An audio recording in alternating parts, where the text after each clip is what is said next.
사도행전 9장 11절부터 19절까지 말씀 다 같이 자리에서 일어서셔서 함께 봉독하도록 하겠습니다. 11절부터 함께 봉독합니다. 시작. 주께서 이르시되 일어나 직가라 하는 거리로 가서 유다의 집에서 다섯 사람 사울이라 하는 사람을 찾으라. 그가 기도하는 중이니라. 그가 아나니아라 하는 사람이 들어와서 자기에게 안수하여 다시 보게 하는 것을 보았느니라 하시거늘 아나니아가 대답하되 주여 이 사람에 대하여 내가 여러 사람에게 듣사온즉 그가 예루살렘에서 주의 성도에게 적지 않은 해를 끼쳤다 하더니 여기서도 주의 이름을 부르는 모든 사람을 결박할 고난을 대제사장들에게서 받았나이다 하거늘 주께서 이르시되 가라 이 사람은 내 이름을 이방인과 임금들과 이스라엘 자손에게 전하기 위하여 택한 나의 그릇이라. 그가 내 이름을 위하여 얼마나 고난을 받아야 할 것을 내가 그에게 보이리라 하시니 아나니아가 떠나 그 집에 들어가서 그에게 안수하여 이르되 형제 사울아 주 곧 네가 오는 길에서 나타나셨던 예수께서 나를 보내어 너로 다시 보게 하시고 성령으로 충만하게 하신다 하니 즉시 사울의 눈에서 비늘 같은 것이 벗어져 다시 보게 된지라. 일어나 침례를 받고 음식을 먹음에 강건하여 지니라. 사울이 다메섹에 있는 제자들과 함께 며칠 있을새. 앉아주시기 바랍니다. 오늘 새벽에 개를 데리고 공원에 나갔는데 공원을 쭉 걷다 보니까 한 여인네들이 같이 뛰는 것입니다. 막 뛰면서 언뜻 제 옆을 스쳐 지나가면서 여자들이니까 말을 많이 하잖아요. 그래서 서로 막 떠들어요.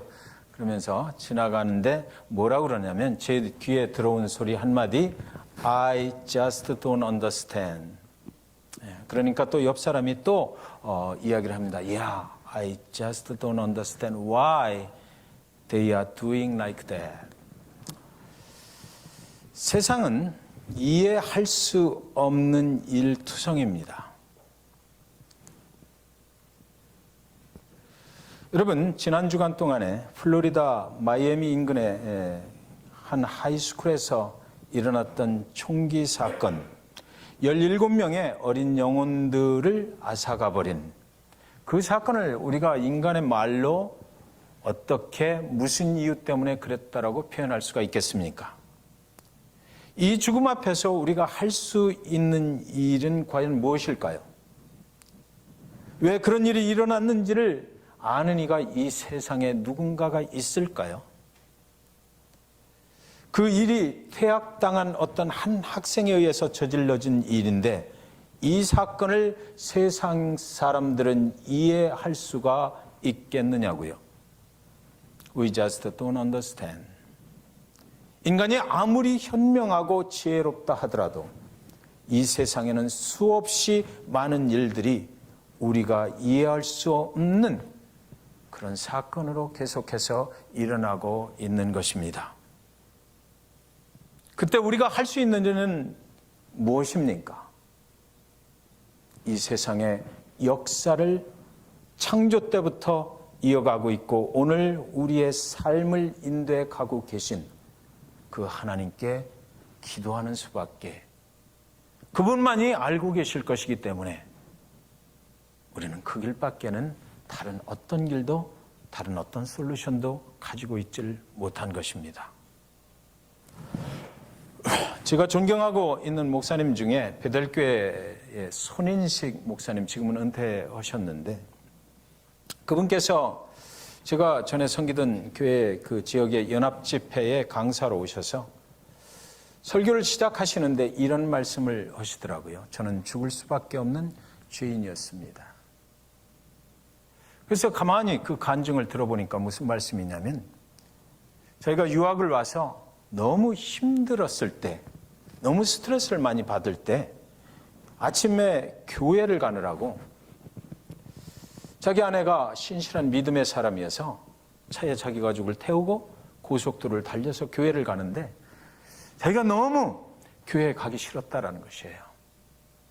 왜 내가 이 바쁜 중에 공부하기도 바쁘고 그런데 집에서 아내를 사랑하는 아내하고 계속 말다툼을 해야 되고 왜 오늘 이 아침에도 우리가 은혜스러운 마음으로 교회에 가지를 못하고 지금도 이렇게 우리는 서로 갈등하면서 교회를 향해서 가고 있나, 이런 생각이 들어서 그 차 안에서 아내하고 싸움을 벌인 거예요.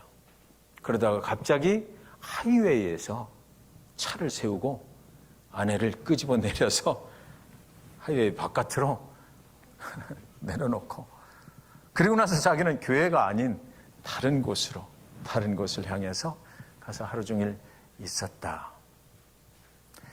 그런데 지금 자기의 모습은 그분 예수 그리스도 그분을 믿게 됐고, 지금 이렇게 주의 복음을 들고 목회를 하는 목회자가 됐다.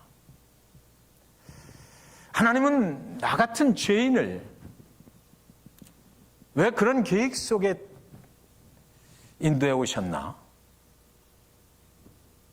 정말 누가 봐도 악할 수밖에 없는, 사랑해야만 하는 내 아내, 내 자식들을 하이웨이 선상에 뿌리쳐놓고 하나님의 예배를 간 것이 아니라 어디론가 사라져버린 그 남자를 하나님은 왜 사랑하셨나? 돌이킬 수 없는, 생각하기만 해도 끔찍스런 그런 일을 저질렀던 자기 자신의 모습, 그것을 같이 쉬어오시면서 하나님께서는, 내가 정말 이해할 수 없는 것은 하나님은 나 같은 악한 인간을 어떻게 목회자로 사용하실 계획을 가지셨나, 그런 간증을 하는 것을 저는 들었습니다. 여러분, 오늘도 여러분 가슴 속에 왜 사도행전 9장 말씀을 가지고 또 얘기하려고 그러는 거야? 라고 생각하시는 분들이 많이 계실 것입니다. 우리가 수요일에도 사도행전 9장을 보고, 지난주일에도 사도행전 9장을 봤고, 오늘도 또 역시 사도행전 9장에 우리는 머무르고 있습니다. 다 아시는 것처럼 사울이라는 사람을, 예수를 믿는 그 사람은 예수를 믿는 자들을 죽이고 잡아서 옥에 가두려고 다메섹으로 가는 길에 하늘에서 강한 빛이 내려서 다메섹 도상에서 땅에 엎드려졌다. 주여 누이시오니까? 라고 물으니까 나는 네가 핍박하는 예수다라고 하늘에서 음성이 들려왔다라는 거죠. 사울은 그날 땅바닥에 엎드려졌어요. 인간의 모습은 땅에서 와서 흙으로 돌아가는 거죠. 죽게 됐다라는 것입니다. 그의 생명을 쥐고 계신 그 주님께서 그를 땅에 고꾸라지게 만들어서 죽음 앞에 갖다 놨다라는 것이에요. 사울은 그동안 모든 결정을 자기 자신이 하고 살았잖아요. 그가 본 것으로, 그가 체험한 것을 바탕으로 해서 그 인생을 살아왔어요. 내가 경험하였고 내 생각으로 옳다라고 하는 그 일만을 해오면서 그 인생을 살아왔습니다. 근데 죽음 앞에 딱 땅에 고꾸라져서 생각을 하니까 이제 더 이상 내 힘으로 살아갈 능력이 없어졌다라는 거죠. 인간이 인생을 살면서 어느 날 내 힘으로는 더 이상 어떻게 내 생명을 유지시켜 볼 방법이 없구나 라는 것을 느끼게 되는 그런 순간이었습니다. 그동안은 내가 스스로 걸어 다녔어요. 내가 스스로 움직였습니다. 내 인생의 갈 길을 내가 정하고 내가 달려갔어요. 그것이 안 될 때 때때로 분노하고 때때로 갈등을 일으키고, 그래도 내 고집대로 돼야만 된다라고 생각을 하고 살아왔던 거죠. 그런데 그날 땅에 엎드려졌다가 일어나려고 하니까 눈이 보이질 않아요. 내가 볼 수가 없게 된 거예요. 그동안은 내가 멀쩡하게 눈을 뜨고 세상 것을 보고 생각하고 이렇게 돼야라고 그렇게 결정하고 그 길을 갔던 그 인간이 이제 볼 수가 없게 돼서 아무것도 내 스스로 할 수 없는 상황에 이르렀다는 거죠. 내 스스로 결정하던 그런 시절은 다시는 이제는 오지 않는다라는 것입니다. 사울은 지금 사람들의 손에 질질질질 끌려서 어디론가 가는 거예요. 다메섹으로 가는 것도 이전에는 사울 자신이 정한 것이지만 이제는 주님께서 그날 땅에 엎어놓고 얘기했거든요. 너 일어나서 다메섹으로 가라. 그래서 이제 다른 사람들의 손에 끌려서 주님이 알려준 곳으로 가게 되는 것입니다. 지금 그가 유대인 중에 아주 정통한 유대인이라는 것이 무슨 소용이 있겠느냐고요. 그에게 억만불이 있으면 무슨 소용이 있겠습니까? 그에게 아무리 훌륭한 과거에 스펙을 쌓아왔다는들 그것이 무슨 소용이 있겠느냐고요.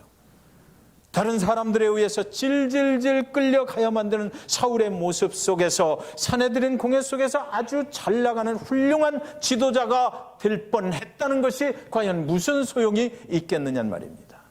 가말리엘 문해생 중에서도 가장 똑똑하다는 것이 지금 그의 인생에 무슨 영향력을 미칠 수가 있겠느냐고요. 장래가 아주 촉망되는 젊은 청년이었다라는 것이 이 순간에 그의 인생에 무슨 소용이 있겠습니까? 9절에는 그가 사람들의 손에 질질 끌려 들어가서 사흘 동안을 보지도 못하는 것뿐만 아니라 먹지도 마시지도 못했다라고 성경엔 기록이 되어 있는데, 그리스도를 믿는 사람들을, 교회를 그렇게 핍박하더니, 여러분 여기서 우리가 아마 사울이 그렇게 되는 현장 속에 내가 예수를 잘 믿는 사람으로 서 있었다 그랬을 때 무슨 생각이 들었을까요? 저거 잘 됐다. 교회를 핍박하고 그리스도인을 그렇게 핍박하더니 저거 잘 고꾸라졌네. 저 인생이 이제 끝났어. 하나님을 그렇게 대적하더니, 예수 그리스도를 그렇게 대적하더니 저 인생 정말 잘 고꾸라졌네 라고 생각하지 않았을까요? 한마디로 잘 나가던 한 인간의 과거가 몽땅 죽음 앞에 서게 되었다는 것이죠. 세상 사람들이 볼 때는 그 인생 끝났다라는 것이에요. 아무 소망이 없다라는 것이에요. 그런데 성경은 여러분, 그렇게 고꾸라져야만 마땅하고 하나님을 대적하고 예수 그리스도를 대적하던 그 사울의 인생이 거기서 그냥 흙으로 돌아갔다라고 그렇게 적혀 있지 않다라는 것입니다. 9장 6절에 보니까 너는 일어나 시내로 들어가라. 네가 행할 것을 네게 이를 자가 있느니라 하시니, 여기 아주 기가 막힌 이해할 수 없는 한 장면이 이 순간 펼쳐지는 것입니다. 그렇게 죽어도 마땅한 그 사울의 인생에게 주님께서 말씀하시기를 너는 일어나라. 일어나서 이제 네가 가던 그 다메섹의 시내로 들어가라. 네가 행할 것을 내게 이를 자가 있느니라. 인생의 길을 가다가 주님 앞에 고꾸라진 한 인간의 삶을 이제 어떻게 앞으로 살아야 되는지, 과거와 미래를 완전하게 분리시켜서 새로운 사람을 만들고자 하는 주님께서 말씀하시기를 거기 들어가면 네가 앞으로 어떻게 살아야 되는지를 가르쳐줄 한 사람을 만나게 될 것이다. 과거와 미래가 그 다메섹 도상에서 완전하게 바뀌어버리는 한 인간의 구원의 역사를 지금 사도행전 9장에서 우리는 만나고 있다는 것입니다. 사울은 주여 누구시냐고 물었고요. 주님은 나는 네가 핍박하는 예수라라고 말씀하셨고, 강한 빛 속에서 사울은 땅에 엎드려졌고, 나는 이제 이렇게 죽어야 되는구나라는 생각이 그 순간 분명하게 들었을 것입니다. 그런데 그 순간 주님이 말씀하시는 것이에요. 너는 이렇게 죽지 않는다. 일어나라. 그리고 다메섹으로 가라. 거기 가면 앞으로 네가 새로운 삶을 살게 될, 그것을 너에게 전해줄 그 사람을 만나게 될 것이다. 그래서 사울이 일어나죠. 앞이 보이지를 않아요. 어디가 동이고 어디가 남인지, 어디가 서인지, 어디로 가야 다메섹 시내로 들어갈 수 있는지 전혀 알 수가 없게 되었다는 것이에요. 성경에는 기록이 없지만 여러분, 일어서는 사울을 같이 가던 병사들이 분명히 부축해 주었을 것입니다. 성경 기록에는 없지만 사울이 엉금엉금 기어 일어나고 병사들이 그를 부축할 때에 사울은 병사들에게 나를 다메섹 시내로 데리고 가달라고 말했을 것이에요. 왜 그러냐면 같이 가던 9장 7절에 보면 같이 가던 사람들은 소리만 듣고 아무도 보지 못하여 말을 못하고 서 있더라 이렇게 돼 있거든요. 같이 가던 사람들은 사울에게 지금 무슨 일이 일어나고 있는지 알 수가 없어요. 구원하시는 주님께서 사울의 인생 가운데 개입하셔서 하시는 그것이 무엇이냐 그러면 사울과 주님과 1대1로 개인적인 일을 무엇인가 벌리고 있다는 것이죠. 다른 사람들은 지금 무슨 일이 둘 사이에 일어나고 있는지 아무도 알 수 없었다라는 것입니다. 그래서 사울은 병사들에게 부탁을 했을 거예요. 나 좀 다메섹 시내로 데려다줘. 그래서 그 병사들의 손에 의해서 질질질질 끌려가는 다윗의 모습, 사울의 모습을 여러분 한번 상상해 보시기 바랍니다. 그동안은 너무나 펄펄이 살아서 돌아다니던 살기가 등등했던 그 사울의 모습이 이제는 자기 힘으로 걸을 수도 없고 자기 힘으로 볼 수도 없고. 여러분, 그것이 구원입니까? 여러분, 그것이 주님을 만난 사람의 특징인 거예요? 고꾸라지게 만들고 아무것도 내 힘으로 할 수 없도록 만들어 버리는 거, 그것이 구원이고 그것이 새로운 사람이 되는 것입니까? 주님께서는 지금 그렇게 인도하고 계시거든요. 네가 행할 것을 네게 이를 자가 있느니라. 주님이 죽음이 아니고 살아갈 길이 열린다라고 지금 말씀하셨어요. 지금까지와 아주 다른 인생을 살게 될 것을 만나게 될 것이라고 말씀하셨어요. 다메섹 시내에 들어가서 그는 회복하게 될 것이라고 말씀하셨어요. 새로운 인생을 살게 될 것이라고 말씀하셨습니다. 병사들은 사울에게 도대체 무슨 일이 일어나고 있는지 아무도 몰랐지만, 그러나 주님께서는 그 사울 개인에게 분명하게 그렇게 말씀하셨어요. 여기까지가 구원의 프로세스다라는 것입니다. 새로운 인생을 살게 되는 것, 과거에 살아왔던 모든 인생을 내려놓고 이제 새로운 삶으로 내가 너를 인도해 줄게, 앞으로 나를 믿고 나를 신뢰하고 나를 의지하고 살게 될 거야 라는 것, 거기까지가 구원이에요. 고꾸라지는 데까지가 아니고요. 저와 여러분의 인생길에도 구원을 받을 때 어느 날인가 주 예수 그리스도 아무 나와 관계없다라고 생각하고 살아가던 어느 날 누군가를 통해서 내 상황 속에서 주님을 만나게 됐잖아요. 그리고 나서 나는 생각해야만 됐을 거예요. 내 인생이 지금까지 잘못 살아왔구나. 내 인생은 땅에 고꾸라진 아무것도 없는 인생. 내 고집대로 살려 했고 내 뜻대로 살려 했던 그 인생 주님께서 잡으시고 나에게 생각할 수 있는 기회를 주시고, 내가 지금까지 잘못 살아왔고 내가 온전히 의지하고 살아가야 될 분은 주 예수 그리스도, 그분밖에는 없고 영원한 생명의 길로 가는 것은 이 길밖에는 없는데 내가 여지껏 헛 살아왔구나라고 생각하게 하셨고, 그리고 나서 그 주님의 이름으로 다시 기도하고 일어서서 주님만 믿고 가겠습니다라고 내 눈을 들어서 이제 내 눈만 떠주시면 주님의 영광을 보면서 살아가겠습니다, 주님께만 의지하고 살아가겠습니다라고 주님 앞에 결단하고 살아가는 그런 저와 여러분 그리스도인이, 구원받은 그리스도인이 됐다라는 것이죠. 예. 사울에게 오늘 그런 일이 일어나고 있는 것입니다. 다른 사람들은 아무도 그것을 알 수가 없어. 제 인생에 어떤 일이 일어나서 예수 그리스도를 믿게 돼 있는지 그 상황을 우리는 간증을 통해서 나누지만 그때 그 순간 다른 사람들은 알 수가 없어. 어느 날 보니까 제가 변했네. 구원은 주님과 우리 사이에 개인적으로 일어나는 일이기 때문에 그래요. 잭슨빌 중앙침례교회에 오신 모든 분들이 다 한목에 같이 구원받는 어떤 날이 절대로 생기지 않는다는 것이죠. 내 삶 속에 어느 날인가 개인적으로 주님이 찾아오셔서 주님을 만나게 되는 것, 그것이 바로 구원이에요.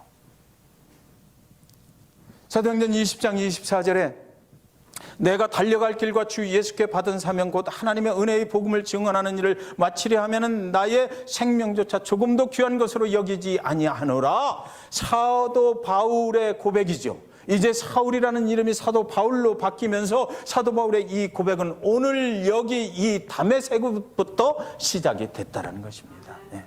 여기서 시작이 된 거예요. 그 인생이 바뀌는 순간 구원이라는 그 프로세스를 주님과 함께 만들어가는 그때에 이런 사명이 그에게 생겼다는 것입니다. 그의 남은 인생 달려갈 길이 그날 바뀌어졌다는 것이에요.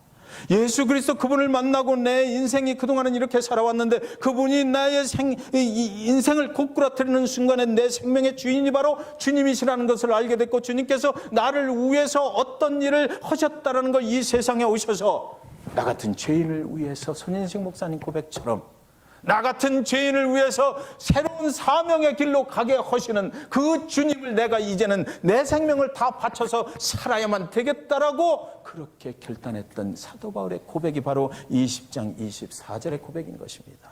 우리는 구원을 받게 되면 우리는 새로운 길을 가게 되고 새로운 생명에 있는 길을 가게 되고 새로운 사명을 받아서 살아가게 되는 거예요.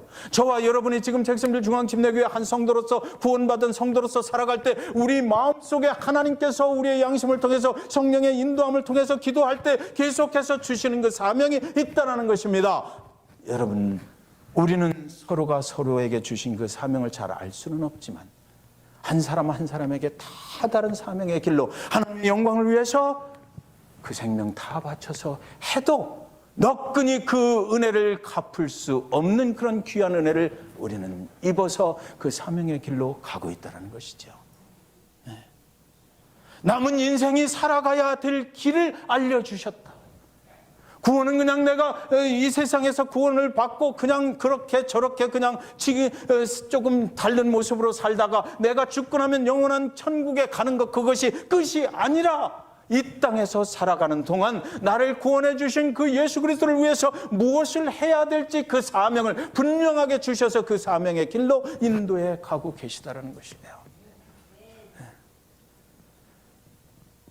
그가 정말 생명을 걸고 하고자 하는 일이 그날 다메섹 도상에서 주님과 사울 사이에 일어난 사건 때문에 그의 인생은 완전하게 바뀌어버리는 거죠.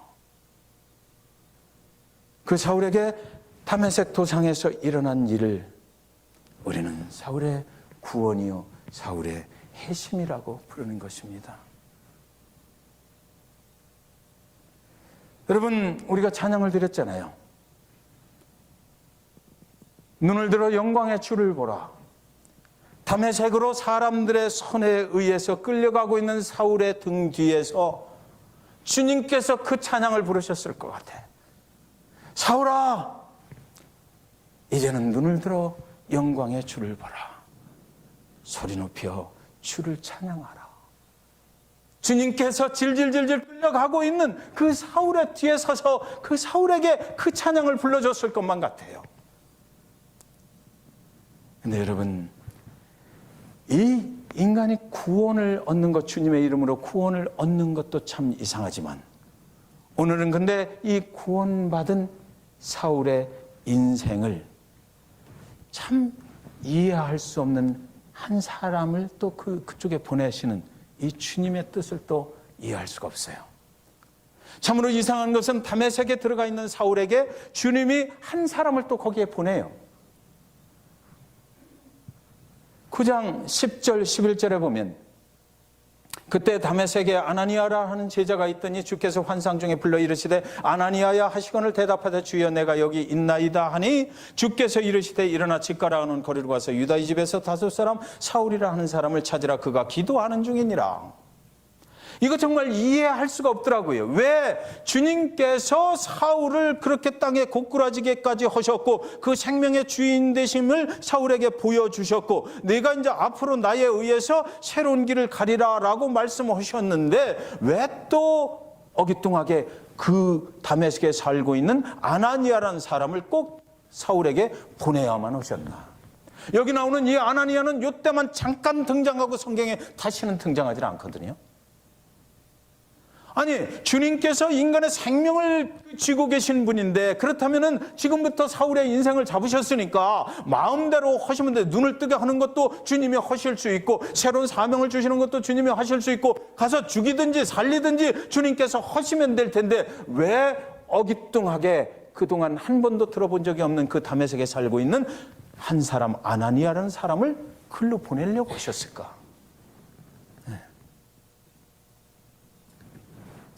근데 여기 보니까 주님의 제자래요, 아나니아가. 그 다메섹에 있던 주님의 제자, 주님의 제자는 뭐예요? 주님을 따르는 사람, 주님의 말씀에 순종하는 사람, 그리스도 예수를 믿고 그의 말씀에 순종하면서 그의 인생을 살아가는 사람, 그리스도의 복음을 증거하는 사람이거든요. 거기에 주님이 선택하신 주님의 제자가 거기 살고 있었어요. 그래서 아나니아 보고 거기를 가라고 그래. 9장 12절에 보니까 그가 아나니아라는 사람이 들어와서 자기에게 안수하여 다시 보게 하는 것을 보았느니라. 그 아나니아를 보내면서 하시는 말씀이 뭐냐면, 이미 내가 거기 있는 사울에게 네가 와서 안수한 후에, 그리고 나서 새로운 다시 눈을 뜨게 해서 새로운 인생을 살아가게 내가 그에게 이미 마련했다. 그러니까 그 사람이 사울이 지금 너를 기다리고 있을 것이다 얘기하는 거예요.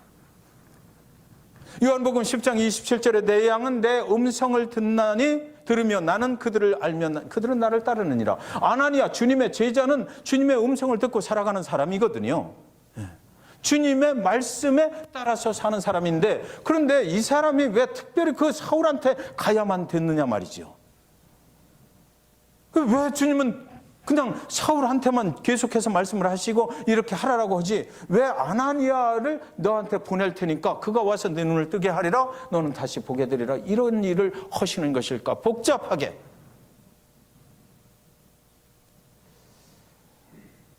아나니아는 그때 이렇게 대답해요. 9장 13절 14절에 보면, 13절 14절에 아나니아가 대답하되 주여, 이 사람에 대해 내가 여러 사람에게 듣사온즉 그가 예루살렘에서 주의 성도에게 적지 않은 해를 끼쳤다 하더니 여기서도 주의 이름을 부르는 모든 사람을 결박할 고난을 대제사장들에게서 받았나이다 하거늘. 자, 여기 아나니아는 주의 제자예요. 저와 여러분처럼 주님을 믿는 사람들이거든요. 아나니아는 그 다메섹이라는 곳에서 아주 그 핍박이 심하던 시절에 그리스도의 증인되었고 그리스도를 증거하려고 힘쓰고 애쓰던 사람이고, 그리스도만 믿고 자기 인생을 다 맡겨버린 사람이에요. 그것이 주를 따르는 주의 제자의 그 삶이거든요.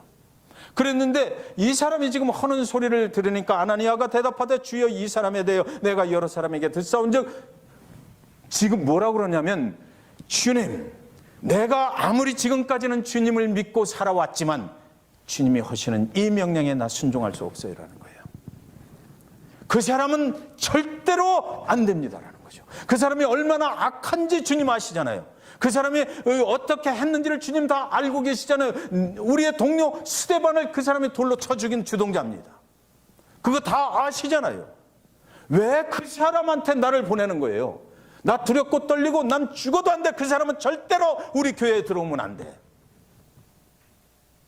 과거에 그가 살아갔던 모습을 주님이 다 알고 계시면서 왜 나를, 하필이면 나를 거기 보내서 그 사람을 안수하고 새로운 삶으로 살게 되느라고 눈을 뜨게 해놓으라는 것입니다. 그것입니까? 그 사람이 눈을 다시 뜨게 되면 어쩌면 나를 죽일 수도 있는데.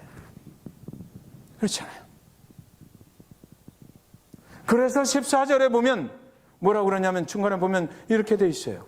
여기서도 주의 이름을 부르는 모든 사람을 결박할 고난을 대제사장들 받았네. 여기서도 예루살렘에서만 그런 것이 아니라 내가 살고 있는, 내가 믿음 생활을 하고 있는, 내가 섬기고 있는 내 교회, 내 가정, 내 삶의 터전, 그가 나타나면 그도 분명히 나를 죽일 것인데, 주님, 내 삶을 망가뜨리지 마세요. 나 그거 할 수 없어요. 아무리 주님의 뜻이지만 내가 그거는 할 수 없습니다. 세상 모든 사람들이 다 아는 사실, 저 악한 인간, 그 사람을 주님께서 구원하신다고요? 그 사람을 주님이 쓰시겠다고요? 주님 마음대로 하세요. 그건 난 몰라. 그러나 절대로 내가 살아가고 있는 이 삶의 터전 속에 그 사람을 집어넣지 마세요. 나하고 그 사람하고 엉키기는 정말 싫어요. 나 할 수 없어요 라는 것이. 이 말씀을 가만히 묵상하면서 이건 나한테 하는 소리인가? 오늘날 현대 그리스도인들에게 하는 소리 아닌가? 여러분, 아나니아는 주님의 제자라고 특별하게 붙인 이유가 있어요. 주님의 제자였지만 자기가 구원받을 때 어떻게 구원받았는지를 잃어버렸다는 것입니다. 내가 옛날에 사울과 똑같은 죄인이었는데 주님께서 값없는 은혜를 주셔서 내가 구원받았다. 그때 구원받았던 그 날에는 참으로 감격스러웠고 그 은혜를 어떻게 내가 보답하며 살을까, 내 생명 다 바쳐서 나도 주의 길을 가리라 라고 나섰지만 주님의 길을 따라가다 보니까 어느 날 그 주님을 만났던 은혜를 잃어버려서 다른 사람들을 볼 때 나와 똑같은 죄인이 주님을 만나서 구원의 길을 가는구나라는 것을 모르게 됐다라는 것입니다. 그래서 주님께서 오늘 아나니아를 부르신 거예요. 그거를 회복시키기 위해서. 주님을 만났던 그 첫사랑의 현장으로 네가 다시 기억할 수 없겠느냐고, 그것을 회복시켜 주시기 위해서 아나니아라는 사람을, 주님의 제자 아나니아가 그런 상황 속에 있었다. 그래서 주님의 제자 아나니아가 지금 얘기하잖아요. 나도 옛날에 그런 거 있었는데 나 다 잊어버렸어요. 나는 죄인이 아니야. 나는 죄인이었는데 주님이 나를 위해서 희생하시고 생명을 주시기까지 해서 나를 구원해 주신 거 나 다 까먹었어요. 저 사람은 절대 안 돼.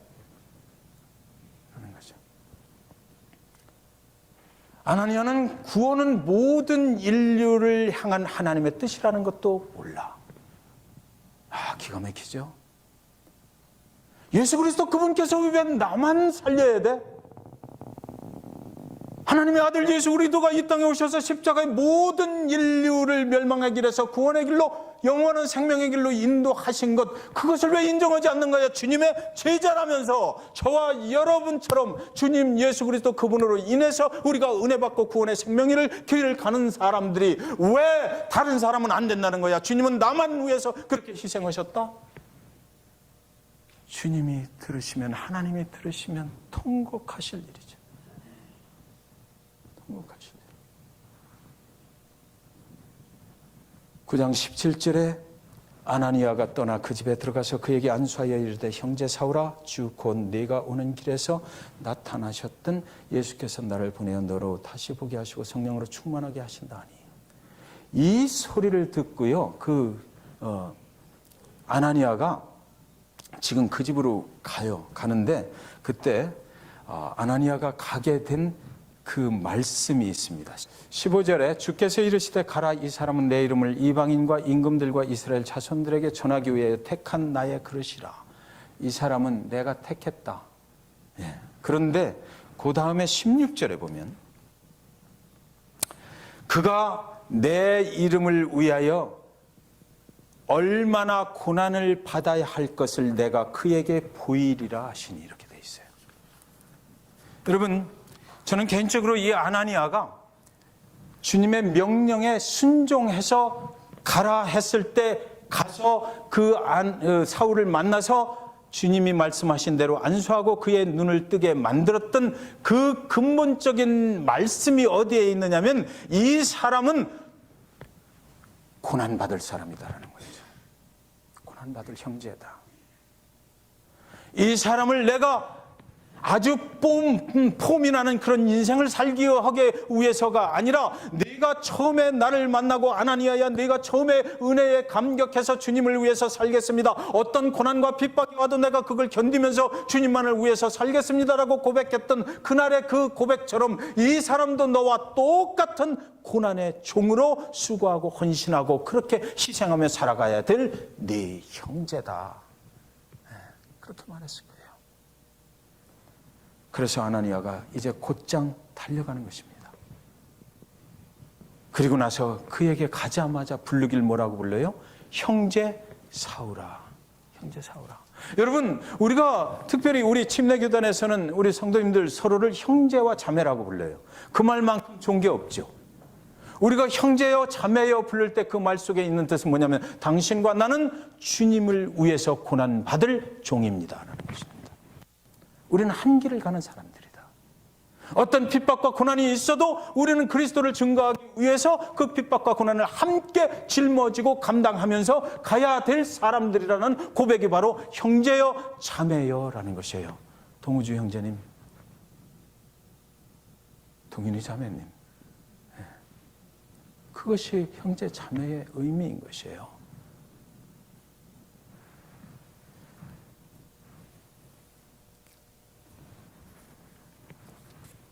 아나니아가 일어나서 죽어도 만나기 싫던 그 사람, 두렵고 떨리던 그 사울에게로 가는 거예요. 누가복음 5장 32절, 내가 의인을 부르러 온 것이 아니요 죄인을 불러 회개시키러 왔노라. 그것 때문에 주님께서 우리에게 그의 생명을 주신 거죠. 죄인을 불러서 회개시키려고. 그래서 영원의 생명을, 저와 여러분에게 그렇게 했던 것처럼 다른 어떤 사람에게라도, 모든 인류 어떤 사람에게라도 죄인을 불러서 회개시키려고 주님께서는 이 땅에 오셨다는 것입니다. 죄인이 회개하고 주님이 주신 사명자의 길을 가게 되는 것, 그것이 하나님이 원하시는 것이에요. 여러분, 저와 여러분이 사울이었어요. 저와 여러분이 사울이었는데 어느 날 주님을 만나고 회개하고 주님께서 주시는 그 사명의 길을 가고 있는 것입니다. 우리가 그것을 잊어버리면 우리도 오늘 본문에 나오는 아나니아처럼 다시 한번 주님께서 우리를 불러서 그것을 상기시켜 주시고 다시 회복되게 하실 것이에요. 우리가 어디로 가든지 어떤 사람들을 만나든지 그 가운데서 주님이 먼저 우리 자신을 보게 하셔요. 우리 자신을 먼저 보게 하시고 우리를 구원해 주신 그 주님의 은혜로 다시 다른 사람들을 볼 수 있도록 만들어 주시는 거죠. 사랑하는 여러분, 이 땅에 아직도 예수 그리스도를 모르는 자들이 얼마나 많이 있습니까? 이 땅에 예수 그리스도를 믿고 구원받은 자들이 얼마나 많이 있습니까? 그런데도 왜 이 땅에는 아직도 구원을 못 받고 살아가는 그 사람들이 많이 있을까요? 오늘 저와 여러분에게 너희는 아나니아가 아니냐라고 묻고 계셔요. 내가 주님으로 인해서 은혜 받고 구원받았던 그 사실을 너는 잊어버리고 오늘도 그 사람은 안 됩니다. 그 사람은 절대로 안 됩니다. 그 사람 우리 교회에 들어와서는 절대로 안 돼요라고 말하고 있지 않느냐라는 것이죠. 그때 주님께서 말씀하시는 것은 무엇입니까? 네가 구원받은 그때를 생각해봐라라는 것이죠. 똑같은 사람아 라는 것이에요.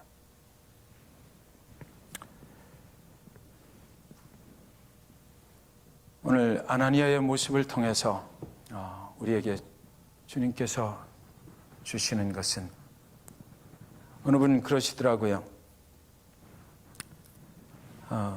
우리 교회에서 성경 공부하시고 그리고 나서 밖에 나가면 만나는 사람들이 이제는 다 내가 꼭 물어봐야 될 사람으로 보인다는 거죠.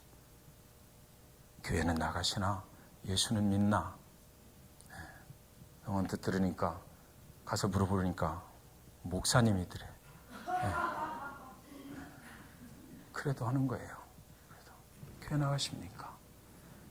예수 믿으십니까? 내 은혜가 내 안에 사무칠 때 그게 일어나는 거죠. 그 은혜가 없이는 우리는 할 수가 없어요. 그래서 저는 믿습니다. 오늘 이 사도행전 9장 속에 아나니아라는 사람을 주님의 제자라고 표현하신 분이 주님이시고, 그래서 그 아나니아의 모습 속에서 잃어버렸던 너의 주님을 향한 첫사랑을 오늘 회복해야 되지 않겠느냐. 그래서 어디 가시든지 잭슨빌 중앙침례교회 성도님들은 정말로 밖에서 아직도 예수 믿지 않는 그런 영혼들을 보시면 언제든지 가서 정말 물어볼 수 있어야 돼요.